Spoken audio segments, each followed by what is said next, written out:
नमस्कार, आप देख रहे हैं मन्नत समाचार। आइए आपको दिखाते हैं आज की बड़ी खबर। नमस्कार। 8 जून को इंडिया गठबंधन का नेतृत्व दिल्ली में मिला। ये रहा उनको दिया हुआ मेरा भाषण। मैं चाहता हूँ ये आप भी सुनें। मैं आज यहाँ आप सभी का स्वागत करता हूँ। यहाँ आने के लिए धन्यवाद। कई साल पहले मेरी एक बहुत अच्छे दोस्त से बहस हो गई थी। मैंने उससे कहा कि तुम जो कर रहे हो वो अनफेयर है, और उसने मुझे जवाब दिया, दुनिया अनफेयर है, इसकी आदत डाल लो। हमने 2024 का पिछला चुनाव जीता था। हम 2024 का चुनाव हारे नहीं थे।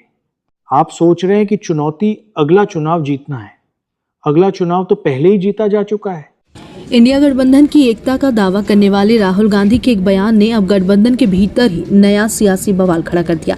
पश्चिम बंगाल में चुनावी हार के बाद जहां विपक्षी खेमे में पहले से ही बेचैनी थी, वहीं अब कांग्रेस और वाम दलों के बीच जुबानी जंग खुलकर सामने आ रही है। दरअसल 8 जून को हुई इंडिया गठबंधन की बैठक में राहुल गांधी ने विपक्षी दलों के बीच मतभेदों को स्वीकार करते हुए कहा था, सभी पार्टियों के बीच राजनीतिक लड़ाइयां हैं, इससे छिपने की जरूरत नहीं है। राहुल गांधी ने केरल का उदाहरण देते हुए साफ कहा कि उनकी पिनराई विजयन से राजनीतिक लड़ाई है और वो उन्हें गले लगाने नहीं जाएंगे। हालांकि राहुल गांधी ने साथ ही ये भी कहा कि बीजेपी लगातार ये नैरेटिव बनाने की कोशिश कर रही है कि विपक्ष बिखरा हुआ है, जबकि हकीकत में इंडिया गठबंधन एकजुट है। राहुल गांधी ने अपने संबोधन में कहा कि जब देश की सोच, देश की आत्मा और लोकतांत्रिक संस्थाएं संकट में हो, तब केवल एकजुट प्रतिरोध ही काम आता है। बैठक के बाद राहुल गांधी ने अपने भाषण का हिंदी अनुवाद सोशल मीडिया पर भी शेयर किया। उन्होंने दावा किया कि विपक्ष ने 2024 का चुनाव हारा नहीं है और 2029 का चुनाव पहले ही जीत लिया है। राहुल ने कहा कि विपक्ष एकजुट रहेगा, हर व्यक्ति को संगठित करेगा और बीजेपी द्वारा संस्थाओं पर किए जा रहे कब्जे का मुकाबला करेगा। समझिए, भारत के लोगों में इतना गुस्सा है कि अगला चुनाव तो पहले ही खत्म हो चुका है। असली समस्या यह है कि आरएसएस ने भारतीय व्यवस्था पर कब्जा कर लिया है। समस्या यह है कि आपको जीतने के लिए कोई निष्पक्ष और स्वतंत्र चुनाव ही नहीं मिलेगा। इसलिए हमें प्रतिरोध के अंदाज में आना होगा। सीबीएसई प्रतिरोध है, नीट प्रतिरोध है, ग्रेट निकोबार जाना प्रतिरोध है और भारत जोड़ो यात्रा, ये सब प्रतिरोध ही हैं। आप सुबह उठते हैं और सोचते हैं मैं प्रतिरोध कैसे करूं, और फिर आप प्रतिरोध करते हैं। इससे काम बनेगा। मैं गारंटी देता हूं कि इससे काम बनेगा।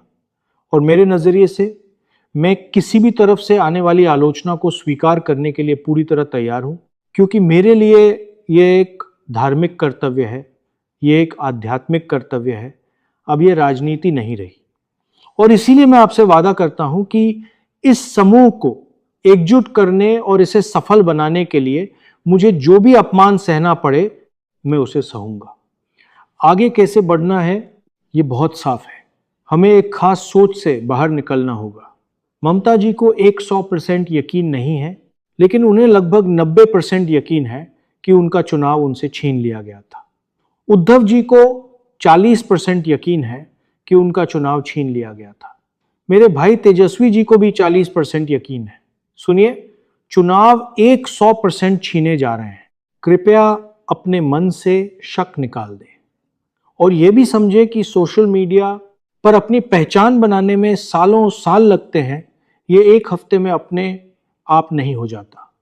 मेरे YouTube पर 1 करोड़ फॉलोअर्स हैं, लेकिन मेरे अकाउंट को पूरी तरह दबाया जा रहा है। इसीलिए अगर आपको लगता है कि सोशल मीडिया निष्पक्ष है और विपक्ष को इससे मदद मिल रही है, तो आप एक अलग ही दुनिया में जी रहे हैं। पूरा सिस्टम, मीडिया, सोशल मीडिया, कानूनी व्यवस्था, ब्यूरोक्रेसी, इंटेलिजेंस एजेंसियां सब इस सरकार को सत्ता में बनाए रखने के लिए काम कर रहे हैं। लेकिन ये सरकार टिक नहीं पाएगी, क्योंकि इसने हमारे लोकतंत्र को बर्बाद कर दिया है। इसने भारत के लोगों का भविष्य बर्बाद कर दिया है।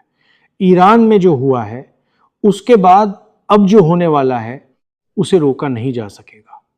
यह स्थिति बेकाबू होगी और इससे हमें आम लोगों को एकजुट करने का मौका मिलेगा।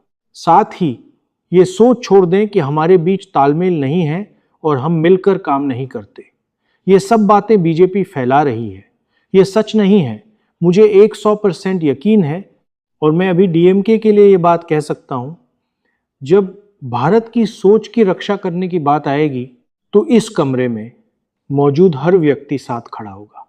हमारी आपस में लड़ाइयां हैं, लेकिन अगर आप मुझसे केरल के पूर्व मुख्यमंत्री को गले लगाने के लिए कहें तो मैं ऐसा नहीं कर सकता और नहीं करूंगा, क्योंकि उनके साथ मेरी राजनीतिक लड़ाई चल रही है। लेकिन राहुल गांधी के इस बयान पर सीपीएम ने तीखी प्रतिक्रिया दी। सीपीएम महासचिव और पोलित ब्यूरो सदस्य M.A. बेबी ने राहुल गांधी पर सीधा हमला बोलते हुए कहा कि कोई भी उनसे पिनराई विजयन को गले लगाने के लिए नहीं कह रहा।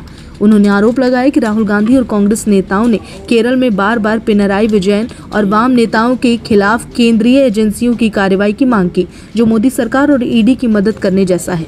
M.A. बेबी ने कहा कि विपक्ष के नेता का काम विपक्षी नेताओं की गिरफ्तारी की मांग करना नहीं, बल्कि लोकतांत्रिक ताकतों को मजबूत करना है।